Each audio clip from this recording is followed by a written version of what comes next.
Shalom, selamat pagi anak-anak yang terkasih di dalam Tuhan Yesus. Apa kabar? Bagaimana kabarmu hari ini? Bapak percaya kalian semua yang di rumah dalam keadaan sehat semua. Amin. Puji Tuhan.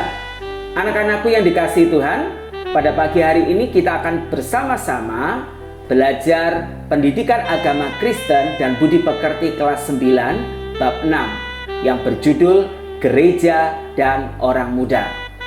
Perkenalkan, saya Kristianto Yohanes akan mendampingi kalian dalam pelajaran hari ini.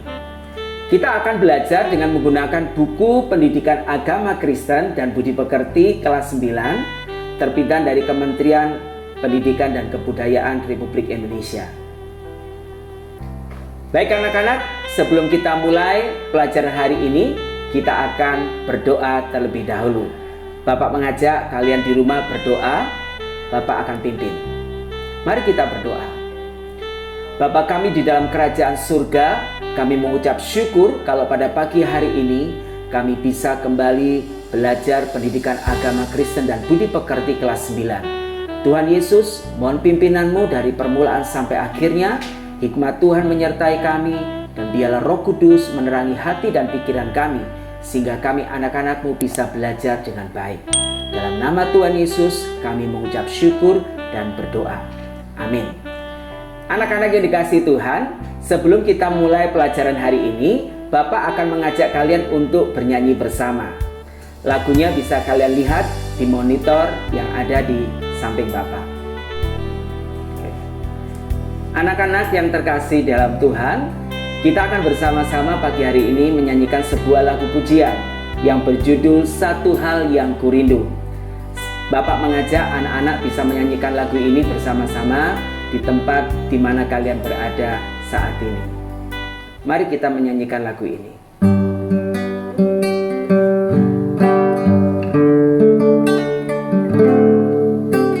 Satu hal yang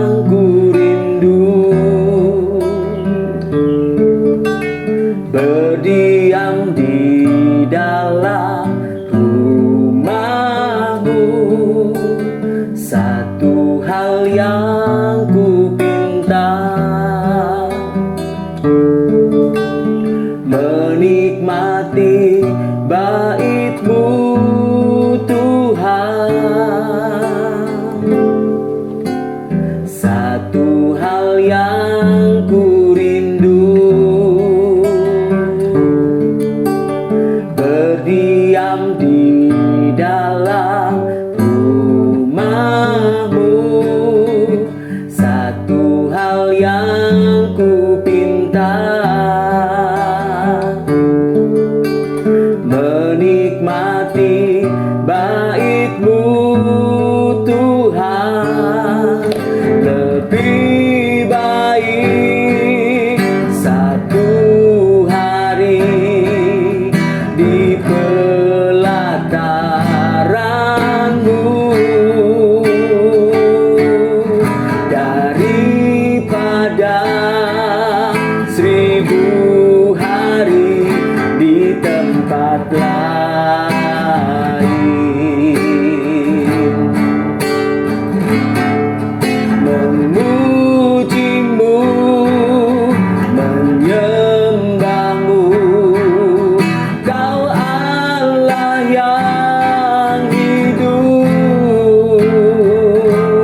anak-anak, setelah kita menyanyikan lagu pujian tadi, lagu ini mengajak kita semua sebagai orang percaya, orang yang beriman kepada Tuhan Yesus Kristus untuk selalu rindu berada di dalam bait Tuhan. Hari ini kita memahami bait Tuhan itu adalah gereja. Karena tema kita pagi ini adalah gereja dan orang muda. Ada beberapa tujuan pembelajaran kita, hal-hal yang bisa kita pelajari dari materi hari ini. Yang pertama, siswa dapat memahami arti penting gereja bagi kehidupan orang muda. Yang kedua, siswa dapat menjelaskan panggilan Allah atas orang muda. Yang ketiga, siswa dapat menyebutkan hubungan antara gereja dengan orang muda. Dan yang terakhir, yang keempat, siswa dapat memberikan contoh peran orang muda bagi gereja. Anak-anak, inilah yang menjadi tujuan pelajaran kita hari ini. Ada beberapa topik penting, setidaknya ada 3 topik penting yang akan kita pelajari pembahasan hari ini. Yang pertama, pandangan orang muda tentang gereja. Yang kedua, panggilan Allah atas orang muda. Yang ketiga, peran orang muda bagi gereja. Baik anak-anak yang dikasihi Tuhan, kita akan lanjutkan apa kata orang muda tentang gereja. Kita akan belajar bagian yang pertama, bagaimana pendapat orang-orang muda seusia kamu tentang gereja. Ada yang mengatakan demikian, gereja itu membosankan. Apakah kamu akan menonton film yang membosankan terus-menerus sepanjang minggu atau seminggu sekali? Begitulah yang aku rasakan dengan gereja. Ini pendapat yang pertama dari seorang anak muda tentang gereja. Pendapat yang kedua, ada yang berkata demikian, aku sama sekali tidak tertarik dengan kekristenan dan hanya pergi ke gereja karena takut masuk neraka.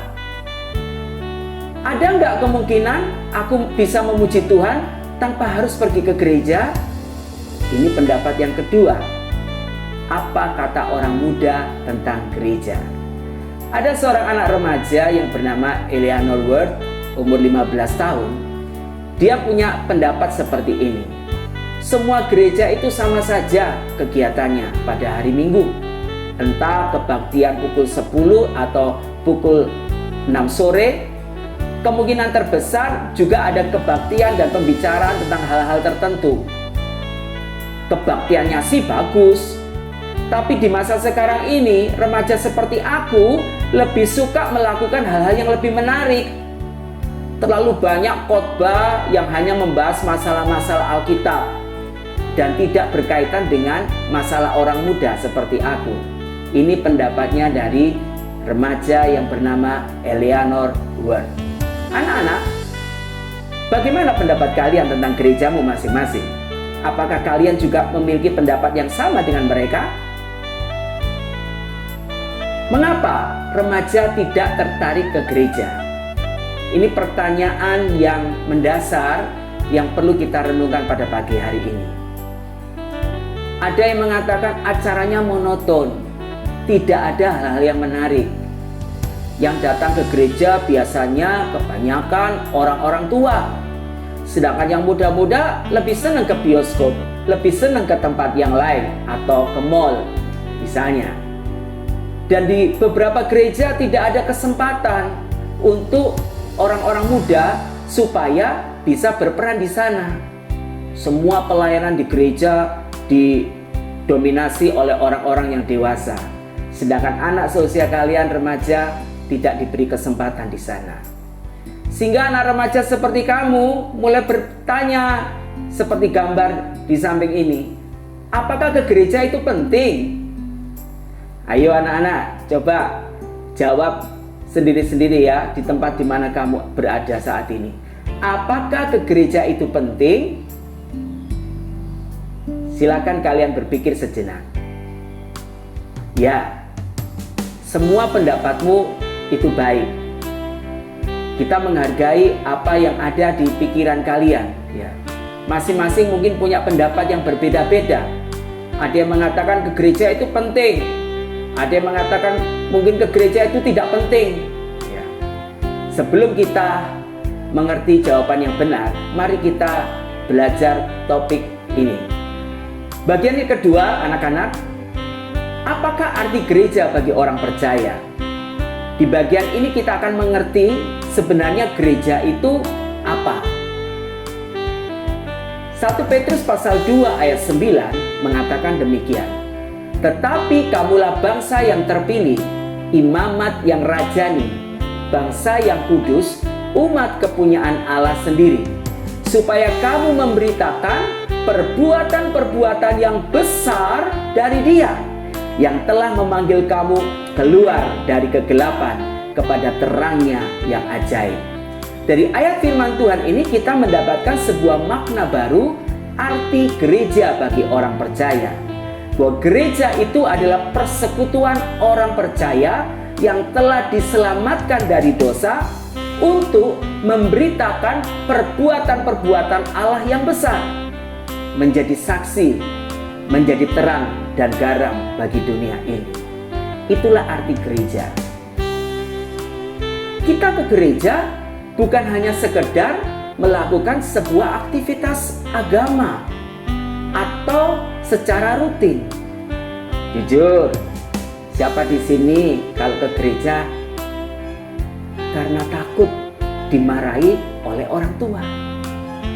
Saya rajin ke gereja karena ada tugas dari guru agama untuk menulis ringkasan khotbah Pak Pendeta, lalu minta tanda tangan supaya saya dapat nilai. Tapi apakah kalian sungguh-sungguh beribadah di gereja? Bahkan anak-anak muda seperti kamu seringkali ke gereja tujuannya bukan untuk beribadah, tapi untuk yang lain. Anak-anak, melalui pelajaran ini kita harus mengerti bahwa ketika kita pergi beribadah di gereja, kita harus menjadi bagian dari persekutuan orang percaya yang ada di sana. Kita tidak hanya berkumpul secara rutin setiap minggu, tetapi kita juga harus terlibat dalam segala kegiatan yang ada di sana. Karena itu, beribadah ke gereja itu adalah hal yang sangat penting bagi kita orang percaya, terutama bagi kamu, bagi kalian anak-anak muda. Kitab Ibrani pasal 10 ayat 25, ayo kita baca bersama-sama, berkata demikian. Janganlah kita menjauhkan diri dari pertemuan-pertemuan ibadah kita, seperti dibiasakan oleh beberapa orang. Tetapi marilah kita saling menasehati dan semakin giat melakukannya menjelang hari Tuhan yang mendekat. Dari ayat firman Tuhan ini anak-anak, kita dapatkan sebuah pelajaran bahwa ke gereja, beribadah di gereja itu sangat penting, terutama bagi kita orang-orang muda. Ibadah itu banyak gunanya, tidak hanya secara rohani. Seperti Alkitab berkata, latihan badani terbatas gunanya, tetapi ibadah itu berguna dalam segala hal karena mengandung janji Tuhan ada di sana, baik untuk hidup ini, sekarang ini, maupun untuk hidup yang akan datang.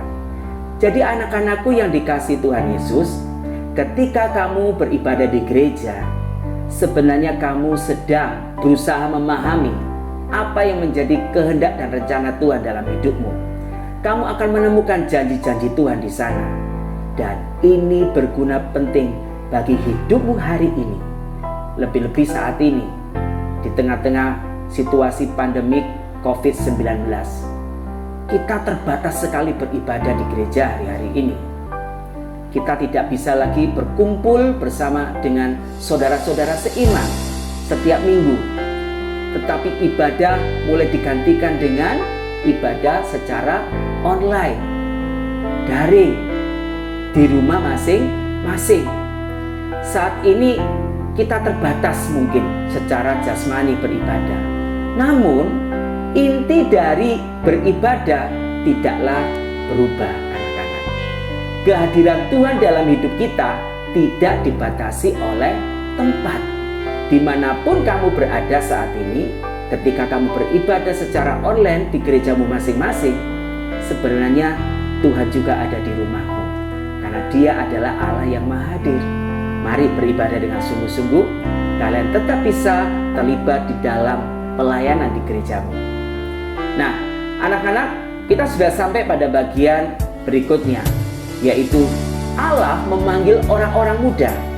Dalam sejarah Alkitab, kita menemukan dari Perjanjian Lama, Allah sudah mempersiapkan orang-orang muda untuk menjadi pemimpin. Allah juga memanggil orang-orang muda, yaitu kalian yang ada di rumah saat ini, kelas 9. Kalian juga dipersiapkan Tuhan untuk menjadi pemimpin masa depan. Di 1 Samuel pasal 16 ayat 1-13, kita melihat di sana bagaimana Allah memilih Daud menjadi raja di Israel. Saat itu Alkitab katakan Daud masih sangat muda. Dalam 1 Samuel pasal 16 ayat 7 dan 12, seperti yang bisa kalian lihat di monitor, ya. Tetapi berfirmanlah Tuhan kepada Samuel, janganlah pandang parasnya atau perawakannya yang tinggi, sebab aku telah menolaknya. Bukan yang dilihat manusia, yang dilihat Allah. Manusia melihat apa yang di depan mata, tetapi Tuhan melihat hati. Kemudian disuruhnyalah menjemput Daud. Ia kemerah-merahan, matanya indah dan parasnya elok. Lalu Tuhan berfirman kepada Nabi Samuel, bangkitlah, urapilah dia, sebab inilah dia. Anak-anak yang terkasih dalam Tuhan, kita melihat di sini mengapa Allah memilih Daud yang sangat muda saat itu, masih remaja, pipinya kemerah-merahan. Secara penampilan dia tidak pantas, tidak layak untuk menjadi raja atas Israel. Tapi Tuhan berkata, aku memilih dia. Manusia melihat apa yang di depan mata, penampilannya, tapi Tuhan melihat hati Daud. Mari kita belajar alasan Daud dipilih Allah. Ternyata anak-anak, Tuhan memilih Daud bukan karena penampilannya. Tuhan memilih Daud karena Daud memiliki hubungan yang dekat dengan Allahnya. Kalau anak-anak pelajari Alkitab, di kitab Mazmur, ya, di sana banyak tulisan-tulisan Daud yang menceritakan bagaimana hubungan dia dengan Tuhan.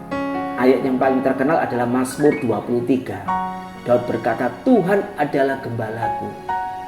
Ayat yang lain, seperti rusa yang merindukan air, demikianlah jiwaku merindukan Engkau ya Tuhan. Nah, dari ayat-ayat ini kita melihat betapa Daud memiliki satu hubungan yang dekat dengan Tuhan. Di kitab Perjanjian Baru, anak-anak, Tuhan juga memilih anak-anak muda di sana. Dari 12 rasul murid Tuhan Yesus, ada murid Tuhan yang paling muda usianya. Siapakah dia?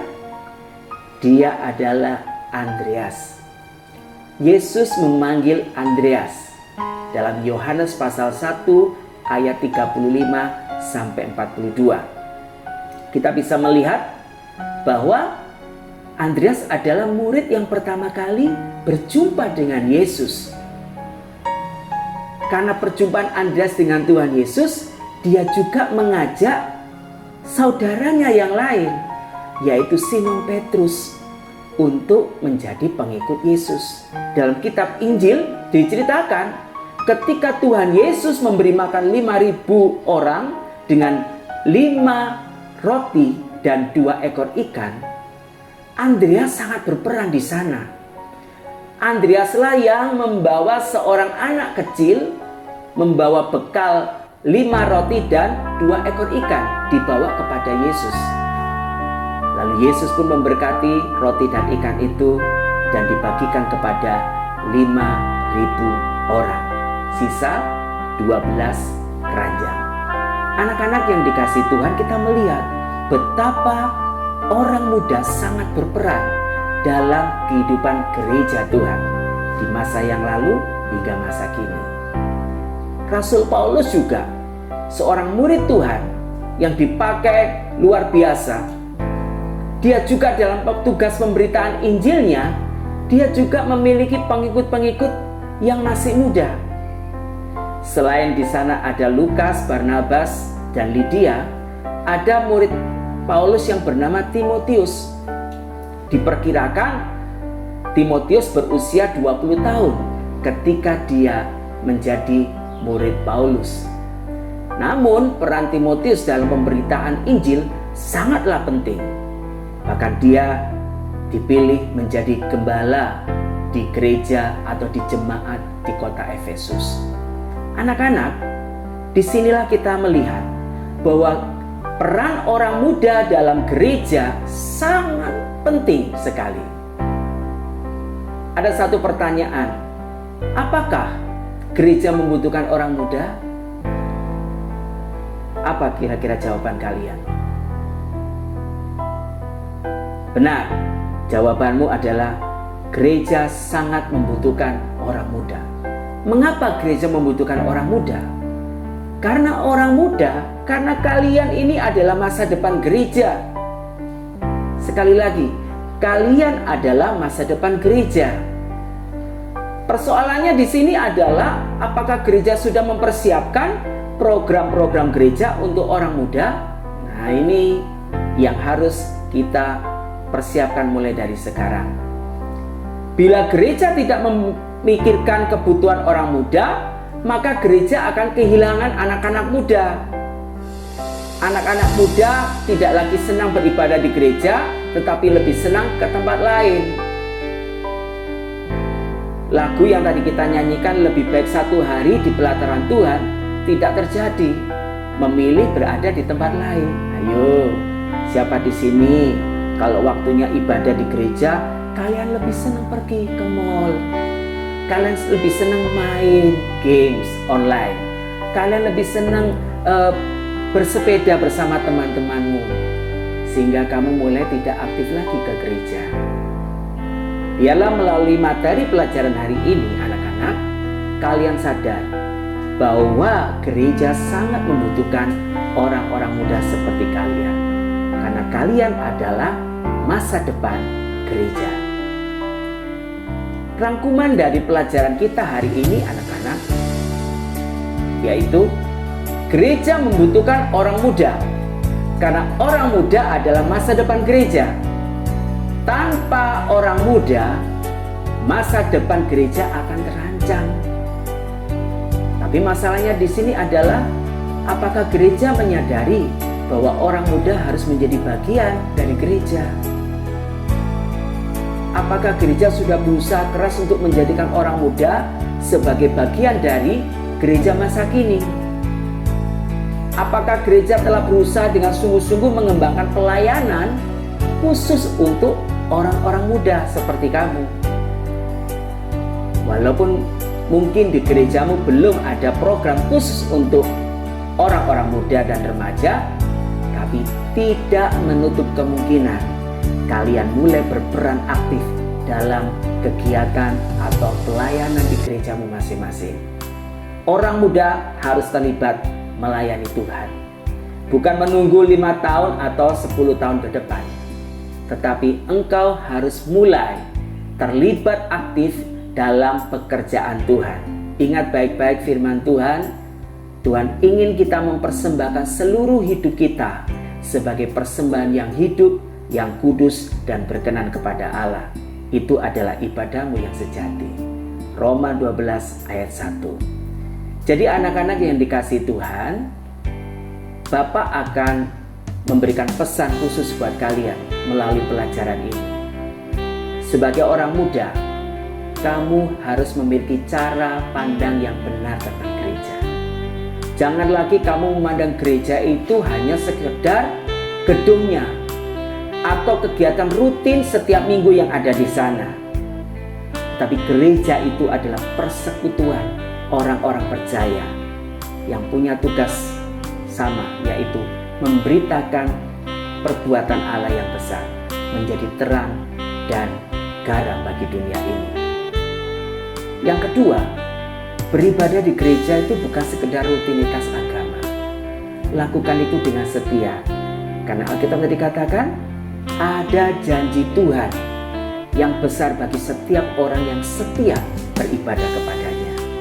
Tidak hanya berguna untuk hidupmu hari ini, tetapi untuk kehidupan yang akan datang, dalam kehidupan kekal yang Tuhan Yesus sediakan. Jangan minder, jangan merasa tidak mampu, jangan sampai kamu tidak percaya diri. Apa yang bisa aku perbuat untuk gereja? Kalian bisa melakukan banyak hal untuk gerejamu hari ini.